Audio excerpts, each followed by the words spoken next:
Oh, hey, I'm here at Grand Canyon Brewing Company with Kerry Hovig, and he's going to tell me, he's got some stories that we started earlier, and we'll just recap and maybe talk a little more about what's up. Sure. Cool. So you Cheers. have Cheers for sure. Thank you for your patience. I was super late. And your dog Barley is down in the brewery, so we'll get to meet him in a little bit. Her. Okay, great. So you're talking about your plan to brew this morning that you put off because I was coming, and then ended up being 3 hours late. And go. So I'm actually going to make a Mexican lager. Cool. I used to only use Cashmere in it because I'm not a fan of adding lime juice or anything to Mexican lagers, and I'm not against the breweries that do it. Sure. So it doesn't mean it like that. Everyone has their style. I'm a purist. I'm Mein Heinzgebot to the bone. Yeah. I'm actually going to get that tattooed. Oh, no. By the way, this is my beer tattoo. Yeah. And I just had the last part of it done, but I'm going to have the Reinheitsgebot put right here. Are you going to have the full text? Yes. So I'm just, that's who I am. I'm a purist. I like natural. I don't mind adding additives. I add real fruit. I add real things like herbs. I don't like fake. I don't like syrups. So, and it's nothing against the people that use them. Again, I'm a naturalist. Every brewer has their style, yeah. And so everything I do is on the pure side. So my Mexican lager, I'll get back to that because I got off on a tangent there. I've always made it with Cashmere for the lime and lemon flavor. I don't like to add that, so I use the hop to do that. And I was doing some research on hops like a year ago, and I bought some Zappa hops. If nobody knows, I mean, most brewers will know what Zappa hops are. It's named after Frank Zappa. If you don't know who Frank Zappa is. I imagine that was Zappa. Yeah. And it's a Neo-Mexicana. Or no, yes it is. Yes, it is. I'm sorry. It's a Neo-Mexicana. So American indigenous hop. Yes. Not imported, not grown in a lab. Hops that they found and in cultivated. the mountains of New Mexico. Right. And then I can't remember the original C something, 3 letters. I don't remember the original cultivators. Now Yakima Valley has taken it over, and you can buy them at Yakima Valley. So I'm a 10-barrel system, and I looked into how many pounds would I need to make one beer to do something. I made a Saison with it the first time. Everything I read about it said it goes really well with the Saison. It actually did. It was good. I liked it. Cool.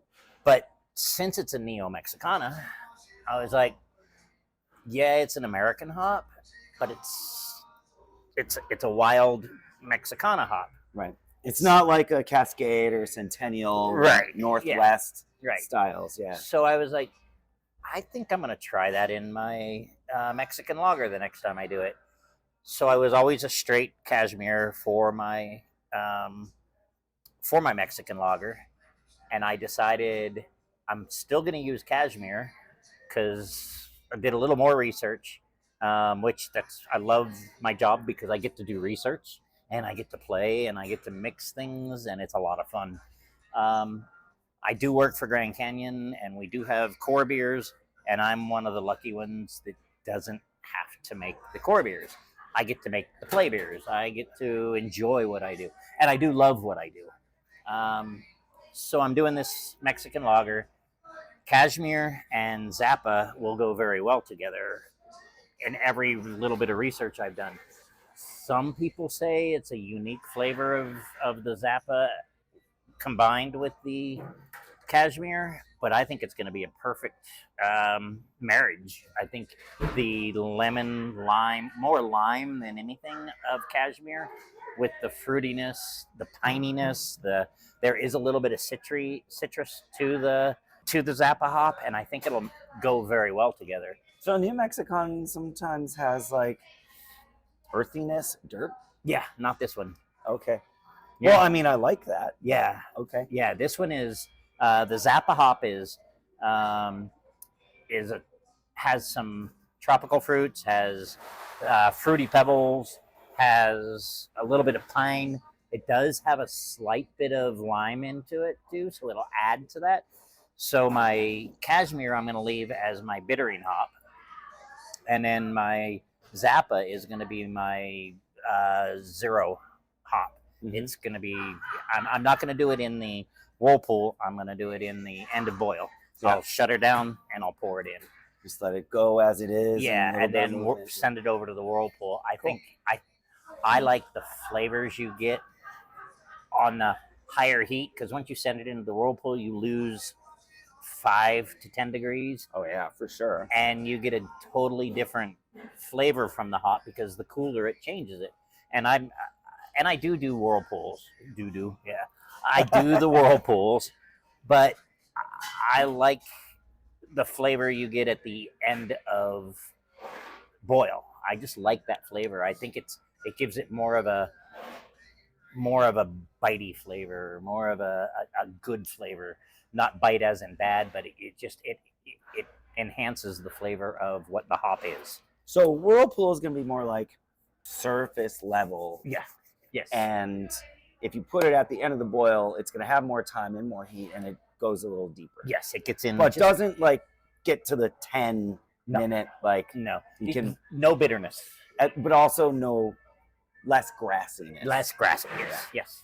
And that's what I like about it. That's why I do end of boil mostly. Yeah. Not with everything. There are times I do my red IPA. What about this baby? Oh, the 66. Yeah. That's I did that recipe for the 100th anniversary of Route 66. It is a West Coast style and a really normal color for a West Coast style IPA. Right. And it's all Mosaic and Eldorado, which a lot of West Coast were the Mosaic and Eldorado style hops. And I wanted to make it really like, I wanted that really nice. The funny thing about it is everything I did, I was naming it the 66. And so I was like, you know what would be cool? If I could come up with 6.6%, and if I do 66 IBUs, and am I going to be able to do like 660 or 666 pounds of grain in a 10 barrel to get the alcohol that I'm looking for, or the ABV that I'm looking for, which is 6.6. Can we get all these things to come together? Well, I couldn't. Okay. I couldn't do the 666 pounds of grain unless I added a lot of water, and I didn't want to do that. I didn't want to water it down. That's another thing I'm not a fan of. I want the beer to be what it is. Okay. And I know a lot of breweries will high ABV brew to bring it down to what they want it to. That's what I do when I homebrew, but that's a whole different thing. I'm not against it. I'm not against it because I have done it. My blonde, I do that with. Yeah. But I wanted this to be what it was. And so I said, okay, where can I go with this? So I tried like 640. I went down a little bit more. 600 pounds of grain gives me 6.6 exactly. Great. And I was like, okay, it still has a 6 in it. So it worked out. So it's 66 IBUs. It's 6.6 as 600 pounds of grain. So it's called the 66. Very cool. Very cool. Yeah. So, and it's for the 100th anniversary. I have a series of 4 beers that I have one more left. Wow. To do for the 100th anniversary. I mean, we're in Kingman, Arizona with Route 66. Our mothership brewery in Williams is right on 66. We also have the brewery in Flagstaff, which is part of 66. Yeah, for sure. So I said, well, this will be perfect. I'll do a set of beers. So are you sending them to the other? Oh, all 4 of our breweries, this one and the other 3, Cool. share what I'd make. Right. And now we are sending part of what I make. We use Quail now for our distributing, and they wanted some of our one-offs. So I do a Kentucky Common, which not a lot of people do it anymore. And they got part of that. And the Kentucky Common, since it's Kentucky, I wanted to call it the Slugger, the Louisville Slugger, because it's baseball. And I'm a big baseball person. And copyright. Yeah, there you go. Yep. Copyright won't allow that. Oh, dang it. Because Louisville Slugger is definitely copyrighted. Right. Yes. So our old director up in Williams, he's like, we'll call it the Dinger. I was like, perfect. Yeah. So I called it the Dinger. Cool. So during spring training, it went to the Diamondback spring training game and was on tap there. You could have gotten the Dinger. So it's kind of cool that my beer is getting in there. I mean, I used to own Blackbridge. I worked at Blackbridge. I owned Blackbridge. And I used to have beer all over Phoenix area. I've had it in... So he's talking about Blackbridge Brewing right across the street. Yeah, which is a block down and across the street. And I used to own that. And so I've had all my beers, not all of them, but quite a few of them on tap down in Phoenix. The Taco Guild, they did my red IPA, Evil Red at the time. Quite a few places. I forget all of them. I was on tap in Flag. I was on tap in Williams. So it's cool that my beers are getting out there. But with Grand Canyon, it's different. We're a mini corporation. And our core beers, 4 breweries, 4 locations, distributing across the state. Mini, I guess. Yeah. So my beers were only distributed for the breweries. Well, then Quail, they're a smaller distributor, came in, and so I've had 2 beers go down to Phoenix. My Prickly Pear IPA. My Prickly Pear Sour, which is an imperial sour. So it's 10% alcohol. Okay. And most people, I've seen write-ups on it, and they're like, it's not a typical sour. It's 10% alcohol. But talk about a perfect transition beer from someone who's drinking a cocktail. Yeah. And like here's another thing with similar flavor, similar alcohol percentage. Like, right, you can move that right across the board. Yeah, and it was so cool.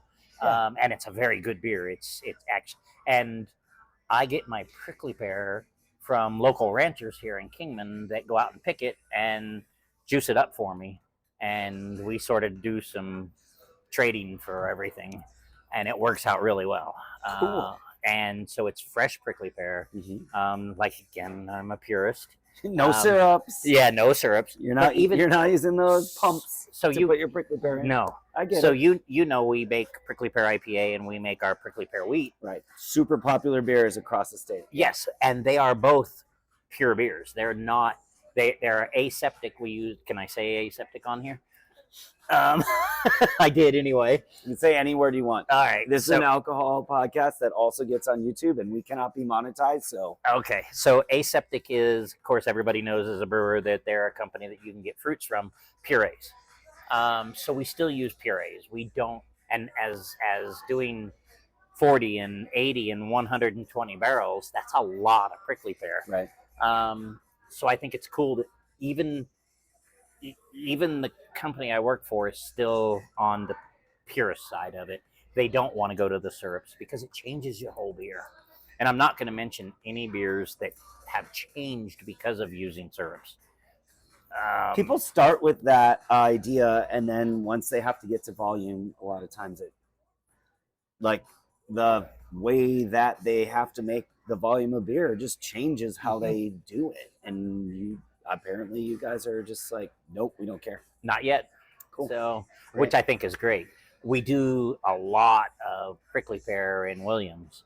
I mean, we get what, 3 pallets of prickly pear a year? The big 40-pound boxes. Yeah, and there's what are they stacked 4 high and 4 deep? So Oregon Fruit Co. No, it's Aseptic. That's Oregon Fruits is one of my favorite companies to use, but Oregon Fruits only does prickly pear in September, October, and then they don't do it again. Aseptic gets their prickly pear juice sent up from Mexico, and it grows almost year round down there, and they get enough that that they will have enough for everybody to do it. So I understand why we use Aseptic, and it's great. Don't Yeah. get me wrong; it's a great company to use. Sure. They have varieties that Oregon Fruits doesn't. They don't have sour cherry, which I'm a fan of the sour cherry. I made a mead at home with sour cherry mead, so it's really not a mead, but it still is a mead, and it was fantastic. Deep, dark cherry color, and it had that sourness and the sweetness from the honey, and it was fantastic. It was so dry, it was just like drinking a red wine. It Cool. was perfect. Oh, right. I can't get that through Aseptic. So when I do that, I have to order it myself out of my own pocket because that's at home. I make that. Yeah, sometimes if you're making a similar beer, there is some waste at the brewery that you might be able to use. I get it. Yeah. But actually, I still brew at home. Mhm. I have a 15-gallon system at home, and it's a really nice little brew house. Wow. And- So you're the opposite of me. You went 15 gallon and I go 1 gallon. Yeah, I went Oh, 15. 2. Yeah. So when I started working in the brewing industry, I started at Blackbridge Brewery here in Kingman when Tim Schroeder, when he owned it, and I was basically his cellarman, but I was always homebrewing. Mm-hmm. And he knew my beer, and so then he gave up on the brewing and he put me into brewing, and then we went from a 65-gallon system to a 3-barrel system, which for Blackbridge that was a big change. Yeah, for anyone it's a big right. change. Yeah. And the original brew system, Tim Schroeder built it himself. He built the whole system himself. He's an amazing engineer. The guy was so good at that. That's what he should be doing for a living. And he was a good brewer too. Don't get me wrong. We won a lot of strong beer fests down in Phoenix a few times. I still have the awards. So Great. yeah, and but I took that 65-gallon system home, and I used it for about 2 years at home. And I was like, this is way too much beer. I just can't do this anymore. So I actually sold it to the homebrew club, the Kingman Homebrew Club. And Nice. now they will go in, not every time, but they'll go in and they'll put everybody together. They all buy ingredients. And then I think they have about 20 members now, and they all get kegs from it. So it's a really cool thing that they all get the same beer. Instead of having 4 little brew systems going, Yeah. they have one big brew system, and it's kind of cool they do it that way. Yeah. So It's nice. yeah. Yeah. Hey, want to take a walk through the brewery? So before we get to the brewery, I want to talk about the barrels. Great. I love it. So the first one here is a 60-gallon rum barrel, and the other 3 are Grand Canyon bourbon barrels. Mm-hmm. The 60-gallon rum barrel comes from D3, Desert Diamond Distillery, here at the airport in Kingman. Cool. I made a Belgium quad, and it is 13.8. I'm going to call it 14. ABV. And so I have 60 gallons of it, and then I have 159 gallons of bourbon barrel. I also have almost 4 barrels of non-barrel aged. So the 60-gallon barrel I am going to blend with probably 2 barrels of non-barrel aged, because rum is it's on the sweeter side, and so I'm gonna blend it so it's not as sweet, because of course quads, they're sweet, they're Well, yeah, caramely. lots of residual sugar. Like you can only ferment so much out. You Right. get so much in. Yeah, and so I'm gonna blend it with it to mellow out the rum a little bit, the sweetness from the rum. I still want the flavor, and I'll get that. Yeah. This quad has an amazing, not barrel aged. The regular has an amazing like licorice caramel. It actually turned out better than I expected. I wanted good, and not that I expected it not to be good, but it's the first time that I took on these licorice flavors with it. I've made quite a few quads, and this is the first time I've gotten this flavor profile out of it. Cool. So I don't know what happened, but I got it. So. Nice. Hello. Hi, Barley. I'll let her out. So are you on right now? Yeah. Okay. It's fine. So this is Rob has amazing editing okay capabilities. He's great. So this is the brewery. Let me let her out real quick. Sure. Barley, quit. Oh, hello, baby. Hi. Barley. Hi. Okay. Are you on? I'm on, but so that's Barley, the brew dog. I'm on. Hi, Barley. So this is Grand Canyon Brewery. She's so cute. She's Get out of here. She's a cowboy corgi. Okay. So she's healer, blue healer, and corgi. Okay. So that is so amazing. She's the perfect dog for me. Yeah. She's missing. Don't worry. Yeah. She'll be fine. So this is Grand Canyon's Kingman brew house. Cool. I'm a 10 barrel. I could go to like 12. I mean, this isn't the brew house. This is the brew house. Well, yeah. This is the brew house. Cool. If my whirlpool was just 2 barrels bigger, I would go about 12 barrels out of it. My mash tun will handle at least 12 to even 14. My kettle will do the same. This won't. So I'm limited to what I can do. Gotcha. I can get 11 out of it. I like to make them as much as I possibly can. Because, of course, you're going to lose some in fermentation. You're going to lose some in all the transferring. Packaging. Yeah, packaging, everything. You lose some. So the better I can make it. And I don't add water to mellow out the ABV. I make it to what I want it to be. I make every beer so I add the grain, I add whatever I need to add to get it to where I want it. And that's how it, yeah. Love it. So, and I have 3 10 barrels. And I actually have 2 of the original Grand Canyon 15 barrels. And those are from Williams. Years ago, when they went to the 40 barrel, they sold the 15 barrel system. Mm-hmm. And then when we opened up Page, Arizona, John bought it back and we were going to put it in Page. And we never did. And now we only have a 5 barrel up in Page. And so I said, don't get rid of those. I want them down here. So now I have 2 15 barrels and 3 10s. So nice. In the 15s, I can actually put about 16 barrels or a little bit better into those. So I'll do 2 8 barrel batches, and I'll do one day, one the next. Same beer. I'm not going to do it all in one day. First off, I'm too damn old for that anymore. And that's for me, it's good to do it that way. How long's the brew day? I can finish in about 6 hours. Okay. As long as everything goes good. As long as grain to transfer. Yeah, grain to transfer. That's great. Yeah. So I can do 6 to 7 hours. I've had 12-hour days. Big beers like Russian Imperials. Sure. But my quad that I did, that's in the barrels, and then in my little bright tank, my little 10-barrel bright tank there, that quad was right at 10 barrels finished. So I put about 11 barrels into the fermenter, and then I lost about a barrel in fermentation.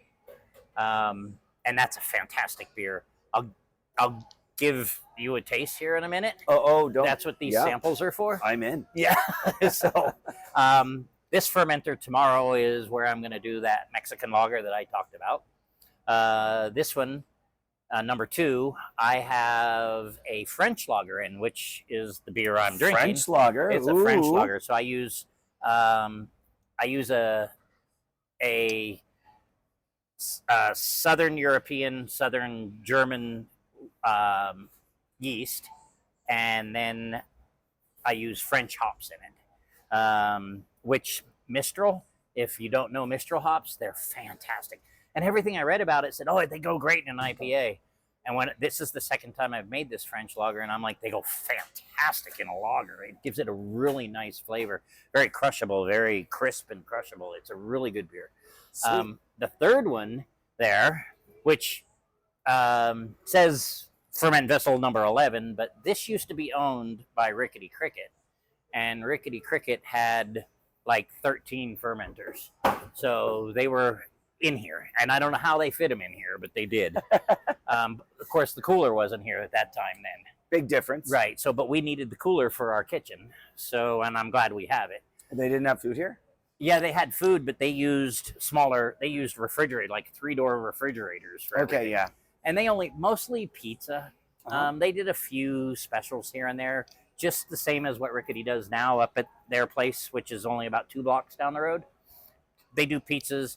They have a food truck that they do like burgers and other stuff in, but they don't have like the variety of food like what we have. I don't mean that against them. Their pizzas are fantastic.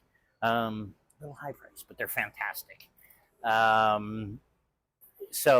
But this beer, if nobody knows of Castle Hot Springs, have you heard of Castle Hot Springs? Yes.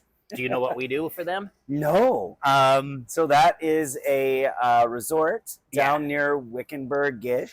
Wickenburg and like on the way Wickenburg Lake to Pleasant. I-70. It's on the Lake back Pleasant, end of Lake Pleasant. Yeah. Okay.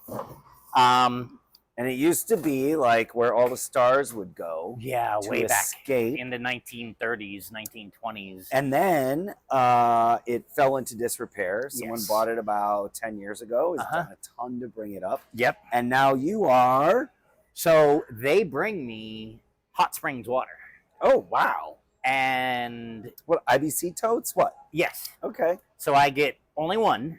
It's Okay. 330 gallons. Mm-hmm. And they bring me the water. It's kind of a pain because I can't mash in normal because I can't. When they bring me the water, the tote is hot. But by the time I get to brew with it, which is usually the next day or so, it's cold. So I have to heat it up. I can't put it into my hot liquor tank because I've got water in there. So what do I do with it? I have to put it in my kettle to heat it up. So I basically, in a sense, I batch mash. I don't batch sparge, I batch mash. Yeah. I put all the grain in, and then I dump all the water on top of it. And it's actually kind of cool because I can regulate a little better. From my hot liquor tank, I can do pretty good. I get really close to my temperatures. But with my kettle, I set it at the temperature I want. Yeah, it's perfect. Awesome. Hi, sweetie. So I do that. Their water has tons of minerals in it. Mm-hmm. Tons. Hot Springs, baby. Yeah. This one happens to have not too much, but it happens to have a lot of lithium in it. So I always say, it's the Energizer Bunny. Drink this and you and the wife are going to have fun. You'll be the Energizer Bunny. It's the mineral that keeps on giving. Yeah. But it's really it adds, the minerals in this are amazing. You can't duplicate that in a brewery sense. You could try, but you're not going to duplicate it. Wow. And so we make the beer for them. It's exclusively their beer. I do keep like one keg, and we have it on tap here when it's done. Because it gives me enough that I can, that's about what I have left. But you also have to critically evaluate it. Yeah, I drink. After every batch. Yeah, That is Yeah. important. Yeah. So this is my 5th batch. I've been doing it now. I've been doing it for 4 years. So I was doing one a year, and it has just gotten more and more and more popular for them.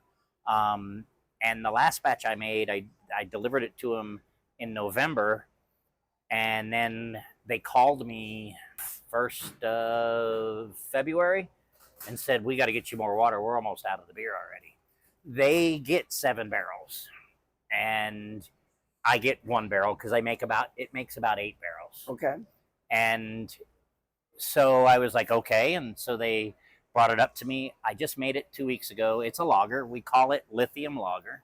Perfect name for it. Great. And it is probably one of the best lagers I think I've ever. And I'm not saying it's me. It's the minerals in the water that make it so good. And I think any brewer could do it. They just so it's not the brewer. It is the minerals. And Come on, man. no, it's the minerals. Okay. Because it's so good. It's just like, and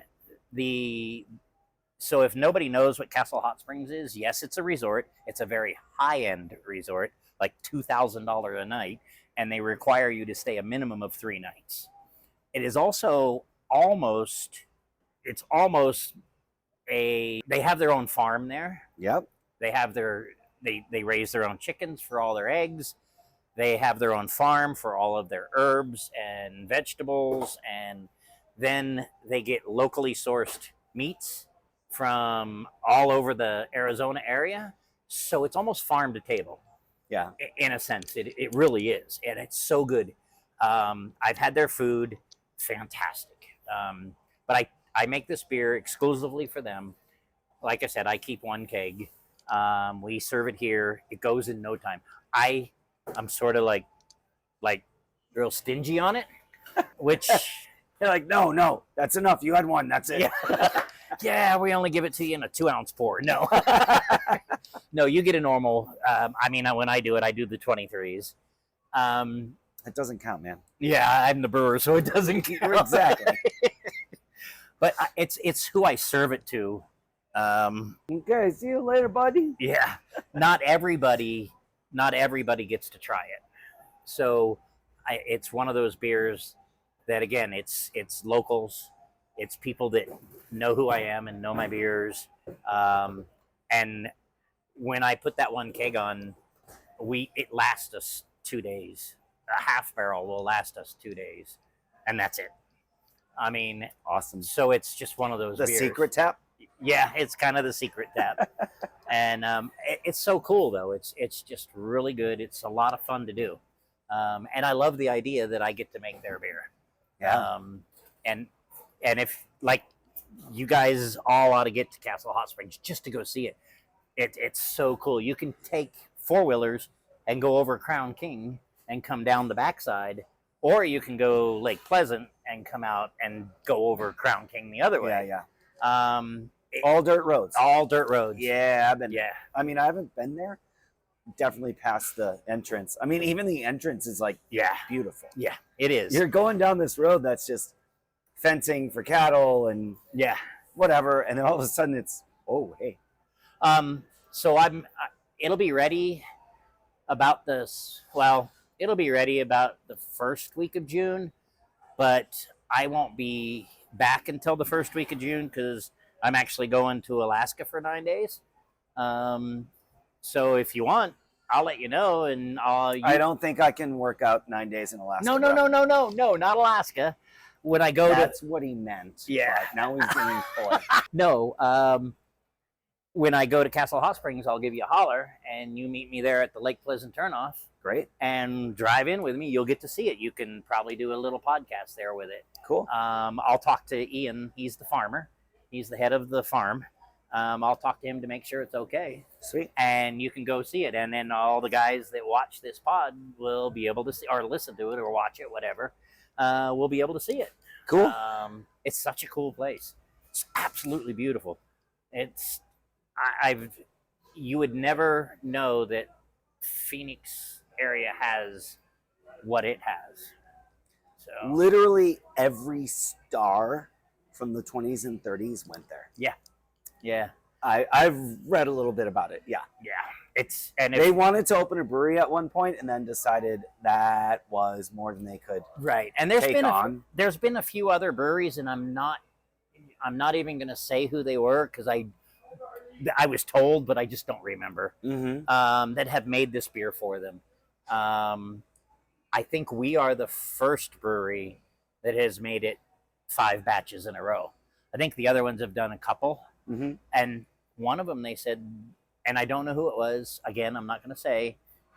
They said they think they were throwing the water away and using their own water. What? Because it wasn't coming out the right way. Well, I mean, because of the hassle it is. all I can say is it's a good thing they found you. Yeah, I get it because of the hassle, because the way I have to do it, I have to use one of my pumps and suck it out and put it into my kettle, and I warm it up overnight, and then I come in and, like I said, I batch mash.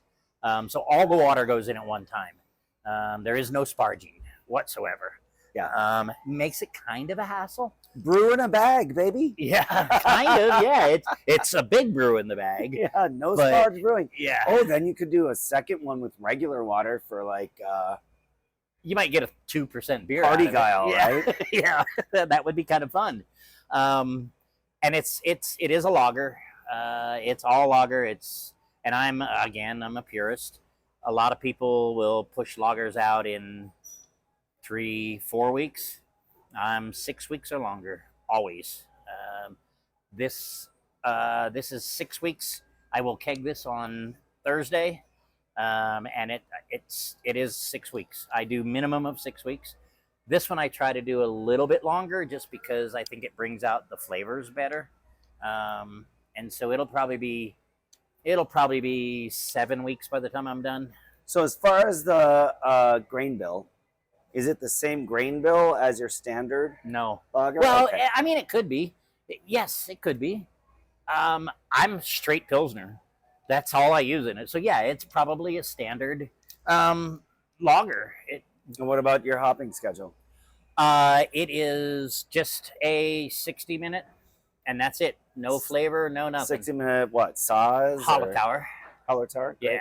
Yeah. So I like Hallertauer for it. It has a really nice flavor. Saws, I think, is a little bit grassy. I like Saws. I use it in other beers. Yeah. But for this one, I think the minerals shine. I think if I was using Saws, you could bring down the amount you use, and the grassiness wouldn't show up as much. But I think Hallertauer goes better because it's got more of that floral, more that, and that's what I look for Mhm. it, because I think it goes better with the beer. And so that's just a single hop, straight Pilsner, 10 barrel. I think I do 500 pounds, and in a 10 barrel. So it comes out usually 4.9, 5.1. So I'm within 0.3 of what I wanted. A 5. The first time I ever made it, I think it was 4.9. The second time was like a 5. The third and fourth time were like 5.1. This one right now is, I do my gravity checks about every 4 days, and I raised my temperature up. That's my third fermenter, and I'm at 61 right now. I start at 54. So it's just a good beer. It's Great. It's a typical lager, and I was an IPA guy for years. Matter of fact, I'm old, and I started drinking IPAs back in the 80s. And I won't touch IPAs anymore. Not that they're bad, because I still think that they have their place. I still think they're good beers.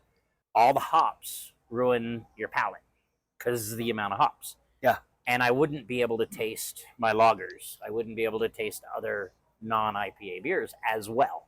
You taste them, but you might taste different things in it. So that's it will take a while. Like, I love me a Helles lager, Mhm. like so good. But again, my palate's definitely hop forward, and the Helles lager slides right in there. Just Yeah. nice. Well, yeah, and Helles lager is really good. I did one last year for our Oktoberfest that we do in Page, and I did a Helles, and it went over very, very well. I did a Marzen and a Helles. We also did a Hefe, but that was done in Flagstaff. That was 2 years ago. Then last year I did the Hefe, and they did the Marzen. So we kind of trying to change it up a little bit, so I'm not doing always the same ones, and so everybody gets a chance to make good beers. So, and our brewery in Flagstaff is a 7-barrel. So it's fun. We get to do the one-offs. I do travel to Flag. The brewery in Page, the brew house will be up probably within the month. It's a 5-barrel Abe system, and I'm going to have to go there about once a month. The director wants to use it just as a lager house. It's only like 4 hours. 5 from here. Oh shit. Yeah. 3 from Williams. So, and that's okay. It's not a big deal. I'll end up staying probably a day or two there. How long is my drive from here to Flag? Here to Flag should be about 2 hours. Okay. Are you leaving tomorrow? Yeah. to go to Flag? Yeah. Yeah. It's Hey, not let's go up to the brew house. okay. Up to the restaurant. Oh, up on top of the brew house. Sure. Sorry, I thought you meant. No, not let's go to Williams. Yeah. I don't want to go. Baby. A lot of times she won't come up here because she doesn't like the feel of her on her feet. I get that. I get that. So this is the brew house. Cool. Mash tun, kettle, whirlpool, Kettle, whirlpool. grist. So it's a little different from a lot. Yeah, it's a JV Northwest. It's a 3-vessel. Yeah. This is of course 2-vessel. It's a mash. You want to set it up on the? No, we're good. Okay. So this is my mash, and then when I'm doing everything, I do it here, send it over to the kettle, and then from my kettle, of course, it goes into my whirlpool. So I'm just a 3-vessel. I mean, that's nice still. Yeah, it's a really nice little system. It's a JV Northwest. This is a 9-year-old brew house. Case. And my mill is in the very far back corner. Wow. So yeah, the chain bay comes up through here. Nice. You are getting ready for an event tonight. Yeah, it's at 6, a little after 6 we started. It's okay. We got plenty of time. Great. People show up early. So we have a dart league here every Tuesday. I think we get about 30 people here in our little dart room back here. It was a better turnout than I expected. We do about 10, well, no, we did about 15 weeks. Each session is about 15 weeks. So it turns out really nice. We have first, second, and third place. Everybody, it's a $20 buy-in. So first place gets about 3/4 of that. Second place gets the other quarter, and third place gets Grand Canyon t-shirt. Dope. So Love that. yeah.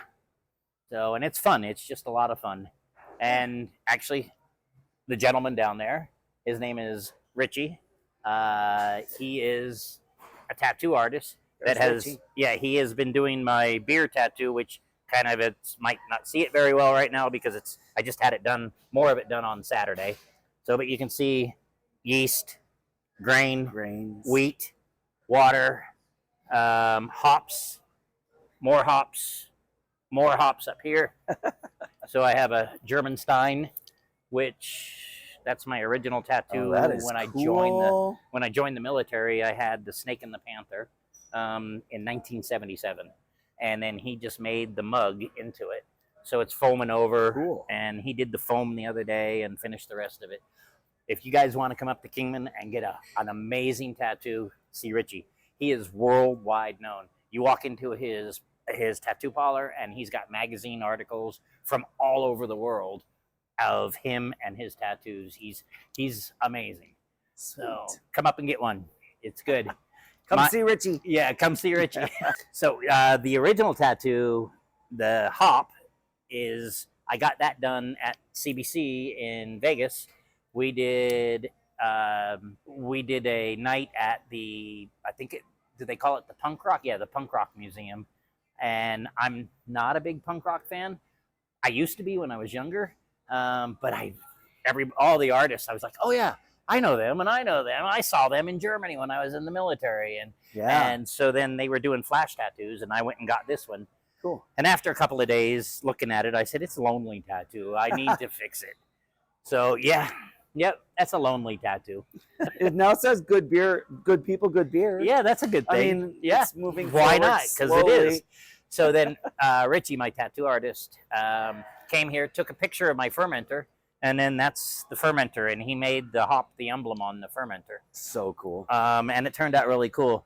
I told him I want water and wheat and grain and yeast, and I was so surprised when he came up with... That yeast is super cool. Yeah, when he came up with that, I was like, wow, that's perfect. Yeah. And the water is amazing. If you up here, Beautiful. it's finished. It's got the color. And the German beer stein is so beautiful. And so everybody here at Grand Canyon knows. I was 17 when I went in the military, and I went straight to Germany from basic training, my AIT and basic training.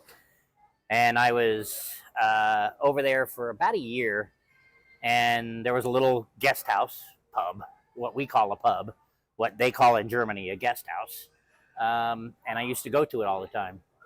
And I was drinking a Hefeweizen, German Hefeweizen. It was locally made in the town that I was stationed right at there. And I was sitting there talking to two German guys that had decent English. And we were talking, and I was not a beer drinker prior to joining the military. It always gave me headaches, and I was just like, I don't like this. I don't like, and it wasn't hangover headaches. I would drink one or two beers and have an instant headache. So I was like, yeah, I'm not doing that. And I really didn't drink much. And I got over there, and the beer was, I didn't get headaches from it. I was like, okay, there's something different here. So I was talking to those two guys. Well, they were the brewers of the beer I was drinking. And they invited me to go watch them brew in their old barn, basically. And I was like, oh, that's the coolest thing in the world. Yeah. That's where I got my interest in brewing. So I spent 9 years over in Germany I was stationed at the same place. 9 years in the same place. Yeah, Wow. 9 years. I didn't move. I Awesome. loved what I did over there. And so not every week, but probably about every month, maybe month and a half, I would go to the guest house, and they would be in there, and they'd say, hey, we're going to brew tomorrow. Do you want to come? And that's where I got my understanding of brewing. So German beer, which, I mean, I never went to school for it. So I came home, and this was in the late 70s, early 80s. And there wasn't much for beer back then. My father was living in Boston. So he was in Quincy, Massachusetts. So I went there to stay for a while. And Boston Beer opened up. Sierra Nevada and Boston Beer are pretty close to the same period. Right. I don't know how many months apart, and I'm not going to sit here and tell you which was first. But they were pretty close to the same period. And so I started going to Boston Beer because I was like, oh, well, it's not Budweiser. I'm not going to sit here and be against Budweiser, but sorry, it's not what I drink. And Boston Beer was good. For back in those days, it was very flavor, baby. Yeah, even today it's good. Boston Beer still makes good beer. Right. And so I got the bug in me, and it was fantastic. I had such a good time. I was out there for 2 years, and then my grandparents lived in Oregon, and I ended up moving out to Oregon to help grandparents. And I started going to breweries in Oregon because they started popping up everywhere. And I got to be friends, so I got ingredients from brewers up there. And I got the home brew. You made your own beer? And I started making my own beer. Yeah. In about 1987, 88, I was making beers at home. IPAs. And back then they were so piney. They were so... And at first I did not like them. And then all of a sudden you acquire a taste. Because, of course, IPAs, hops, they get to your palate. Yeah. And there you go. You started, and so I was making IPAs in the late 80s, drinking them and going to breweries all over Oregon, going up to Washington drinking beer. Northern California, I went all the way down to Firestone. I was at Sierra Nevada. I've been all over. I've been to Russian River. I've been most breweries I've been to. My daughter looks at me crazy because I have a bar in my house, and I built it. And I have over 600 pints from the breweries I've been to. And Wow. She's like, Dad, what am I going to do with these when you go? I said, whatever you want. Yeah. And she says, but I don't want to get rid of them because you've had these since I was a baby. So, right. Yeah. And so it's kind of cool. I've gotten lucky and been able to be in the right place at the right time with beer. I never thought that it would be my retired career. I retired in 2013, and that's when Blackbridge opened. And that's when I went to work for Blackridge, not knowing that, and I was just part-time, not knowing that it was going to be my career. And next thing you know, I'm the brewer at Blackridge. And then the next thing you know, I'm the owner at Blackridge. And then I sold it in 2021. COVID, I'm not going to blame it on COVID. It was just hassles. And it's Blackridge is still around. They still make it. They're still doing a pretty good job. And I had a blast. Well, from 2013 to 21, I had a really great time. I was going to retire. That is 8 years of owning a brewery. Yeah. Wow. Yeah. And I was going to retire. And I sold in November of 2021. And in September of 2022, the old director for Grand Canyon, in September of 2021, I got to go back just a little bit. In September of 2021, Grand Canyon had their very first, what they call Labor Days. Have you know about Labor Days? Yeah. But they might not. Oh yeah, Labor Days is a beer fest that is put on in Williams at the parking lot in Grand Canyon. And you guys come up. We need more brewers. We have a lot. We have like 12 or 13, but we need more. Come on, guys. And it's really cool. There's a campground right across the street. There's motels everywhere. If you get in early enough, you can get the 12-person Airbnb that's right on the property at Grand Canyon. It's really it's a fun time. And so the first year they did it at the fairgrounds in Williams, not in the parking lot of Grand Canyon. And there was only 6 breweries, and I was one of them. Well, they had people testing or rating your beers, and then they had the viewers, or what do they call it? The guests, attendees. Yeah, the choice. Sure. Of what they like. Choice. People's choice. Thank you. Yeah. And I forget things. And so one of the judges came out, and I put in a Russian Imperial to be judged, and then an IPA won, which is pretty common because IPAs they're still what they are. It's the #1 selling craft beer in the world. Yeah. In America. I know. And so I had a beer that the original owner of Blackridge, Tim Schroeder, called Wicked Poison. It was a wheat wine. And I should have entered that because the one judge, he came out to the booth, my little booth, and he tasted I had 4 beers on tap there. And he tasted it, and he's like, "Why didn't you put this one in? This would have won." I was like, whatever. I won People's Choice. Cool. With that wheat wine? No, with all my beers. Oh, great. So it was all the beers. So People's Choice is whatever beer they liked. Yeah. And I won it. And that's how I've known John Peasley, the owner of Grand Canyon, longer than that. But the director, I had only met him when he invited me up to do that beer fest. And so when he found out, and this brewery did not exist at that point. This brewery did not exist at that time.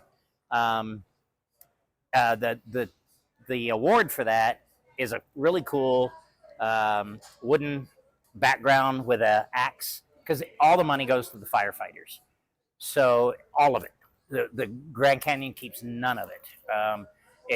It all goes to the firefighters, which is a really cool thing. Mm-hmm. And so an axe from the fire department, and so everybody who has won, a little round plaque is put on that trophy, and so I'm the #1. And then I think the meadery in Flagstaff, Drinking Horn won it the next year. I don't remember the other years. So he called me up and he says, "Hey, are you going to bring that trophy back?"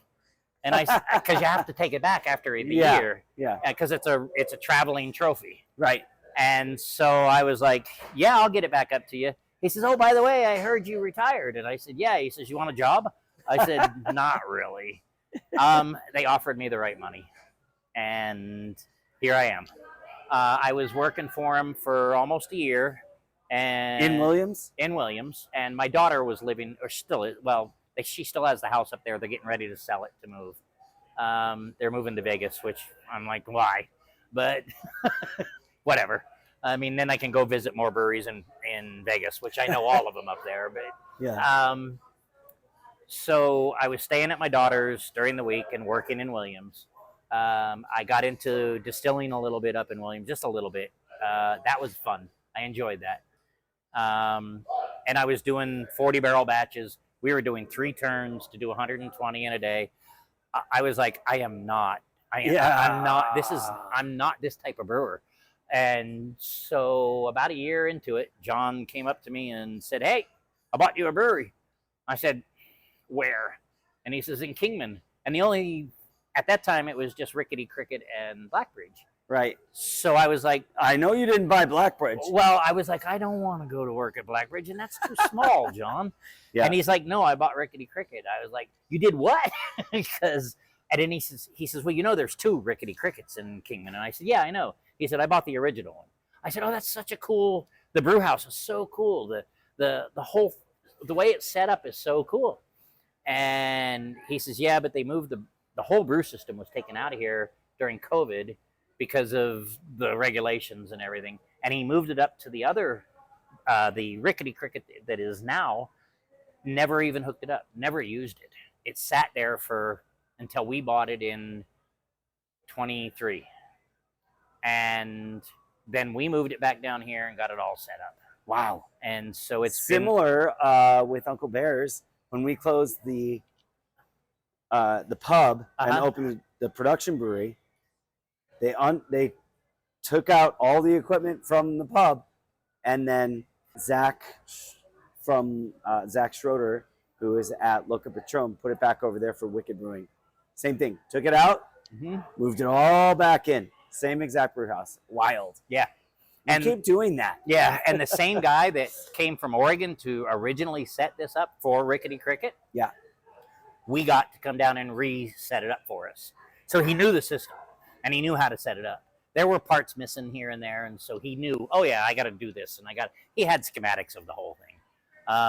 It's a really cool system. It's, like I said earlier, it's a JV Northwest. I have Pioneer, 3 10-barrel Pioneer fermenters, and the 2 in the back are pretty decent. They're not Chinese. They're 15-barrel, and they are, I forget. DME? No, they're not American systems. Oh, okay. I can't remember where they're from. I mean, if you say it's from JV Northwest, and you go, like, DME is kind of like the next instant. No, that was even before this system was built. Yeah. So, because those were built in 2000, those were put together in 2007. So, and that, like I said earlier, that's the original, 2 of the original tanks for Grand Canyon. So the brew house for Grand Canyon back in the day was a copper brew house. I brewed on that. Yeah, it's sitting in the parking lot at Grand Canyon now. Oh, God. And he's going to make like a art installation? Yeah, sort of. Okay, great. So it's going to be something. He's not going to redo it. As long as it continues to be appreciated, especially if the public can see, like, what is that? I think they're going to make a big copper robot out of it or something. And it's just going to sit in the parking lot. Okay. It'll be kind of cool. So I think it's a great idea. And we still have 1 fermenter down there, but I couldn't fit it in here, or I would have. Yeah. If I had the room, I definitely would have done it. I mean, you've got full tanks, man. Yeah, and I'm full all the time. So as soon as I empty one, I fill it. That's great. Yeah, and I love doing it. So this is uncarbonated. It's chilled. It's down to 34, 35. It just switched to 35 when I looked at it. So it's uncarbonated, so I'm going to not carb it until next week. And that's when I'll blend it. I'm going to take I'm probably going to take 2 barrels out of it. I'll leave, a barrel and a half out of it. I'll leave 2 barrels in, and then I'll add the 60 gallons from the rum barrel on top of that. Oh, wow, cool. And that way it'll blend. And then I'll carb that up and chill it and then carb it up. You bring it to Real Wild and Woody. Yeah. Well, we wanted it the Real Wild and Woody, but I'm going to take all three. I'm going to take the bourbon sweet. barrel, the rum barrel, and the regular. Thank you. To the Real Wild and Woody. That's awesome. So, because I think it's great. A Belgian quad, anybody that knows beer knows that Belgian quads are, to me, they're one of the best beers there is. And I think everybody would somewhat agree with that. They're on the higher end. They're on the price-wise and alcohol-wise. A little bit of the more special events. Yeah, they're a very specialized beer. So doing 3 different versions of it's even more specialized. So it's kind of fun. And this is the first time I've ever been able to do 3 versions of the same beer. Yeah. Okay, thank you. That's just like pure luxury. Yeah, it's soft. Wow. It's very soft.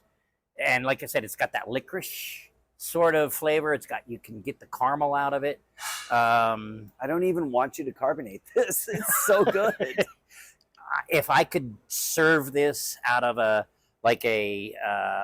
don't know, where we would, if I had what do they call them at the bar? Hand pump, cask. Yeah, not just a cask, but because we've done that. Hand pump. Yeah, but it's not, what's it called? Beer engine? Yeah, thank you so much. I am so, like I said, I'm old, I forget things. A beer engine, I think this would go perfect on a beer engine. It's got such a good nose. It's so good. It's, so I sat here for the last, I don't know how long we've been talking, hour or longer. And I've told you guys, and I've told you that I'm a beer purist, and I do things only with real fruits, real ingredients. This is the only beer I'll ever put syrup in. That and a Dubel. Oh, but Belgian candy syrup? It's Belgian candy syrup. It's made for beer. It's Belgian candy syrup. It's Belgian candy in a syrup. Yeah. So this is 100. I think they go by pounds. 100 pounds of dark Belgian candy syrup in this. I'm going to make a Dubel, and I'm only going to do 50 pounds of amber in it. I have the jug sitting over there, and Dubels and quads are my 2 favorite beers in the world to make. Cool. Lagers have, since I've been here at Blackbridge, I couldn't lager the whole setup. You couldn't do it here because I wasn't on glycol at Blackbridge. Here I am, so I get to lager. I have really a huge appreciation of what lagers are now. They are, to me, a much harder beer to make than IPAs, than any other beer out there. And any lager, whatever you lager, a Marzen, an Oktoberfest, a Doppelbock, which I have a Doppelbock on tap, a lagered Doppelbock. Every lager beer, to me, is harder to make because you have to be more consistent, and you can't have any off flavors because no hiding, baby. You can't hide anything. I don't care if it's a Marzen. I don't care if it's an October. Everybody says, not everybody. Some people tell me, well, in Marzens and Doppelbocks and Dunkels, and you can hide stuff because they're not the same as a yellow fizzy lager. Yeah, I mean, if you have a lot of caramel malts and darker, you get to hide a little bit flavors. You do hide some. You can, but not. You still can't because you can still taste the off flavor of it. Yeah. And so I've really grown an appreciation. I have lagered at home, 5-gallon batches. I have a 7x7 cold room, and I have a 7x7 ferment room in my house. And so in the wintertime, since we live in Arizona, I can only really lager in the wintertime. Even though my ferment room stays at a certain temp, I still, to bring it down to lager, means I have to use more energy in the summer, so I only do it in the winter. And since you're a 100% solar home brewer. Yes. and so I do it different at home.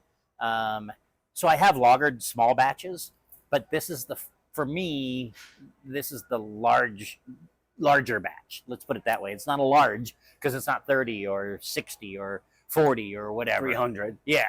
It's not that many barrels. It's a 10 barrel, which is still a baby brewery, but coming from home brewing to a 65 gallon to a 3-barrel, 10-barrel is a lot.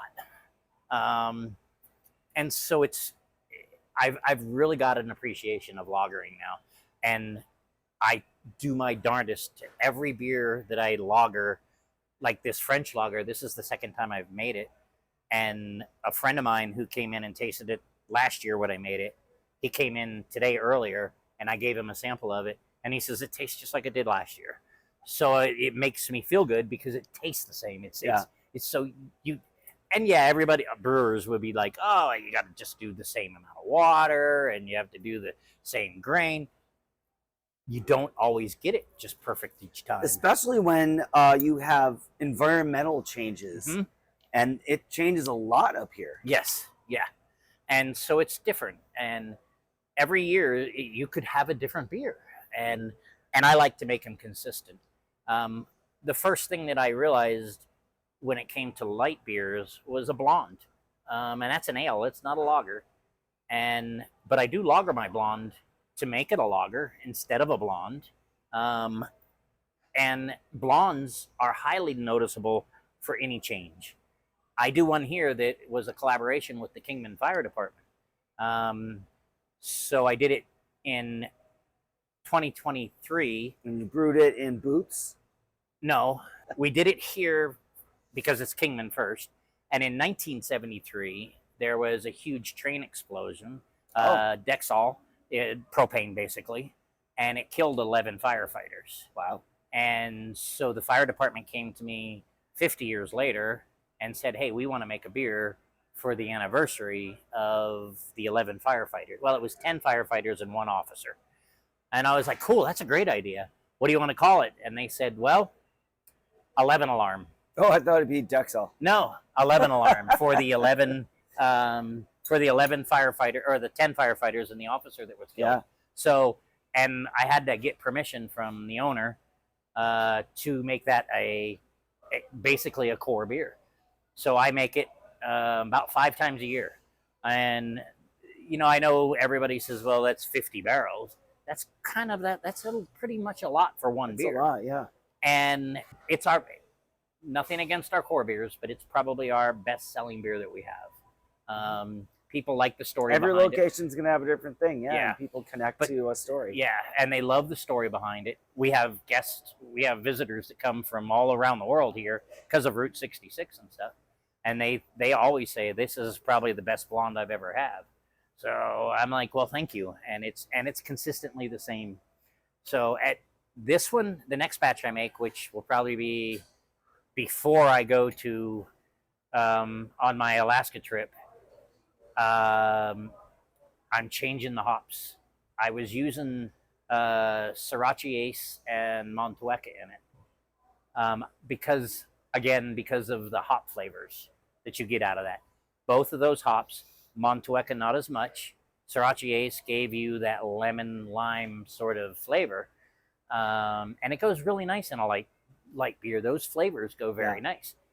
And Sriracha Ace is, you can get it, but it's kind of a harder hop. It's getting harder and harder to find, yeah.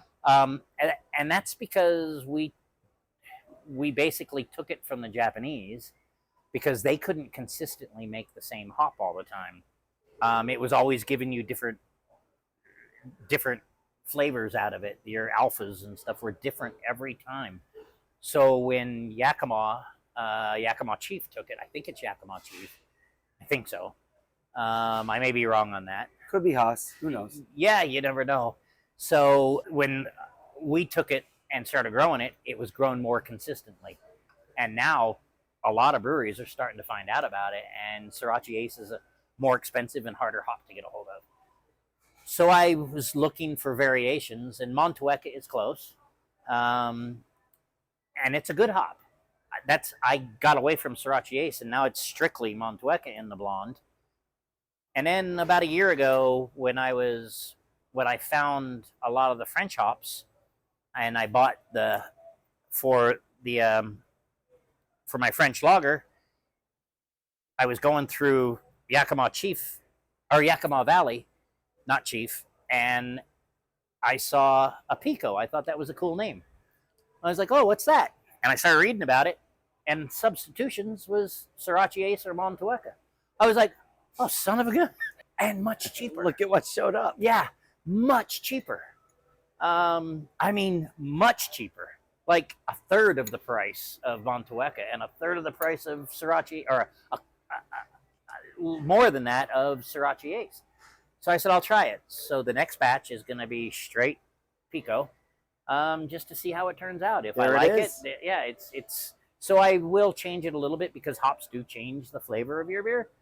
But not only that, the same variety of hop can change. Yes. So when breweries go up, I never had the opportunity to go up to like Yakima and do a hop selection, but there's a reason they do that. Yes. It's not just like, oh, I want to take a trip up to Yakima. Of course, it's great, yeah. But getting consistency in your hops across years and years is not easy. No, not at all. And Yakima, that whole valley, a lot of people may know this, but they may not know this, is, well, Yakima was grapes for years and years and years.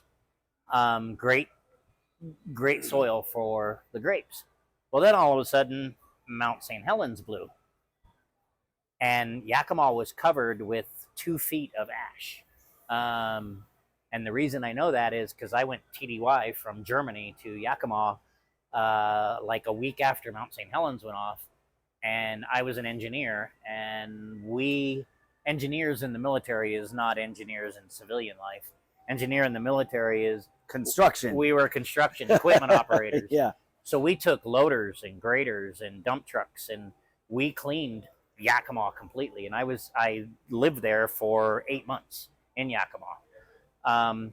And the reason the hops are so good and so consistent, and later, a few years down the road, who knows? It could be 10, it could be 15, it could be 2. It's going to change because you start using all those nutrients, leaching them out. Yeah, and it's going to change. That, so I have a geology degree from Oregon State, and one of the first things I learned in college was that we need volcanoes in this world because it gives us our oxygen. It gives us everything we breathe. It's everything. Now it's everything we eat. And now for beer, it's everything we drink. So strong in nutrients, the ash from any volcano. Right. And that's what's good about it. It's really cool. And now I got to go there and see it. And then when I was in college, I went back 10 years later, I went back to Mount St. Helens and I climbed Mount St. Helens. So it's just kind of a come around thing for me because now I'm drinking what it did. Yeah. Which is kind of cool. It's just, sure. To me it is. It's just a chain. It's just something that's cool. It's beautiful. And it's just kind of what it is. But without the volcano, we wouldn't have the good hops that we have. I think the U.S. and I think Yakima is probably the world's #1 producer of hops nowadays, which most people, brewers know it, people that are in the business know it, but regular people don't know it. I get a lot of regular drinkers that come in and they'll ask me, well, where do you get your hops? Washington. And they say, well, where in Washington? Yakima. And then they're like, oh. So then they come back later on and they'll say, oh, I was at this brewery, and they get their hops from the same place. Yeah, everybody does. I think it was in the pre-2020s that number switched from Germany to America. Yeah. Well, specifically Yakima. Northwest. Yeah, the Pacific Northwest. Idaho has some pretty good hops now. Oh, they grow a ton of hops. Yeah, and Montana. I mean, that is where Budweiser got all their hops for years. Well, I think I may be wrong again on this, but I mean, both of their hops. Yeah, yeah, all 2 of them. Doesn't Budweiser own a lot of property up in like Montana and Idaho, and they grow a lot of their grain? They grow their own hops. All the things. Yeah. And sad to see Rogue go, but Rogue in Oregon, they got hit with some of those ashes from Mount St. Helens in that area. They were in the Newport area, but they went inland to Newport's on the coast, and they went inland a little bit and bought property and did their own hops. They did some of their own grains. And I hate the idea that they're gone now. Rogue was a fantastic brewery. It's just too bad they're gone. Talk about Trailblazer, right? Oh, I know. Yeah. Yeah, I remember that when Rogue would have growlers yeah, in Whole Foods. yeah. And it's the yellow. It was yellow snow was the beer mostly that you got in Whole Foods, and I found it in Vegas. I found a growler of yellow snow. I was like, oh, that's so cool. It's in growlers. How the hell do they do this? Right. I mean, it's just what it was. I think Yeah. they were one of the first ones to sell beer like that. Mhm. I remember as a kid getting pony kegs, and what we called a pony keg was not a slim. It was a little tiny, maybe 2-gallon keg that you bought, and you tapped it, and it was a tap right on the front of it. I think I have a Hams one at home. I think I kept it for all those years. Go figure. I don't know why I saved it, but I did. And it was really cool back in those days. So it's the same idea with Rogue doing the growlers. Yeah. That was so cool. They made great beer. Rogue had some good beers For sure. and it is a sad thing that they're gone. Today's time, it's what it is. It's Lots of competition. I know, and a lot of breweries are losing the competition right now, including Budweiser. They closed down their close to Antioch, California. I'm trying to remember the name of the area. They closed down that brewery. They just sold an East Coast brewery. Mm-hmm. Budweiser's huge, and they're still in the top 10 in the world. Mm-hmm. But for them to start closing is amazing. It's the times. Well, I mean, it may be a symptom of, hey, know your brewery. Mm-hmm.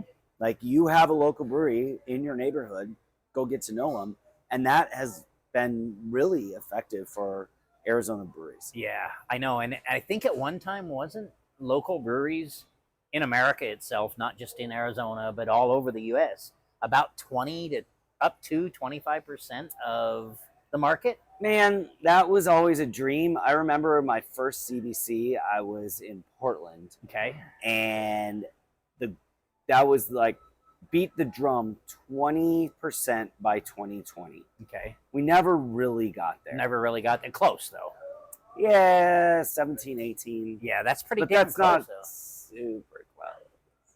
So do they include breweries like Sierra Nevada and Boston Beer and those large breweries like that? They're not what when I started drinking and making beer, it was micro beer. It was and now it's changed. They don't call us microbreweries anymore. No. And They do in Arizona. yeah, I was a nano brewery in Blackbridge. Yeah. And I don't even think it's called a nano brewery anymore. I think it's just a brewery. Right. Yeah, it's it's changing, and we got to learn to change with it. That's the thing. I just read an article about, and it's been going on for quite a few years, and it's not infusing the THC into beers. It's making other drinks with THC so that your brewery can grow to what today is. Beverage companies. Yeah. Instead of a brewery, you're a beverage company. That's a thing. Yeah. Hey, we need to wrap it up. Okay.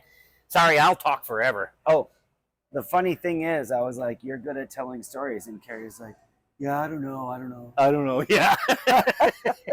Seems like you're pretty okay. Yeah. I have stories.